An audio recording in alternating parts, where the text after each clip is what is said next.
ॐ उद्दीप्य सजातवेदोपग्निर्निरितं मम पशुगश्च मह्यमावह जीवनं च दिशो दिशा मानो हि गुंसि जातवेदो गामश्वं पुरुषं जगत् अभिभ्रदग्नागहि श्रिया मा परिपातय दीपं दर्शयामि.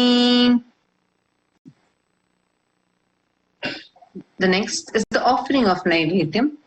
Now please take a udharni of water and hover it clockwise over the Naivedyam and offer the water to our Sundareshwara Paramashivoham Paramburul along with the mantra, and please ring the bell as you do so. Om Madhuvatartayate Madhuksharanti Sindhavaha Madhvina Santoshadhihi Madhunaktamutoshasi Madhumatpartiva Gumrajaha Madhudyorasuna Pita Madhumano Vanaspatir Madhumagum Astu Suryaha Madhvirgavo Bhavantunaha Madhu Madhu Madhu Naivedyam Nivedayami. The next is the offering of Arati, the lit camphor. Now please take the Arati in your hands and slowly wave it towards our Sundareshwara Paramashivoham Parampurul along with the mantra, and please ring the bell as you do so.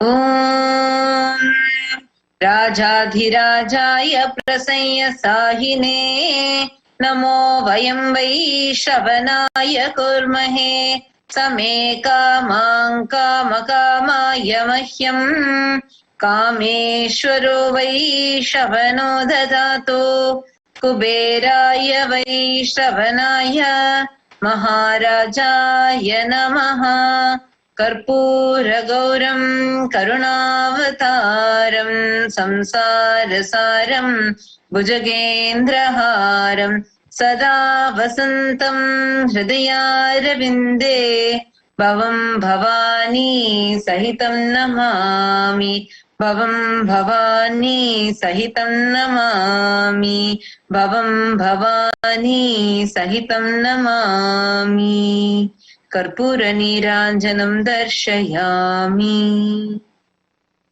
Now, in the same space, please sit with your head, neck and spine in a straight line and get ready to receive the darshan of Irenar Sundareshwara Paramashivoham Paramburul through the Nija Avatara of the Supreme Pontiff of Hinduism, Jagat Guru Mahasannidhanam, His Divine Holiness Bhagavan Shri Nithyananda Paramashivam.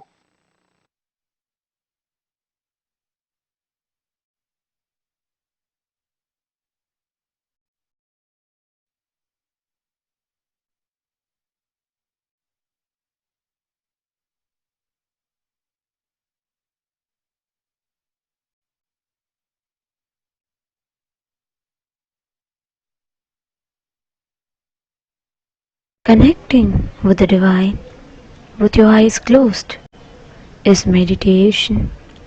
Connecting with the divine with your eyes open is darshan.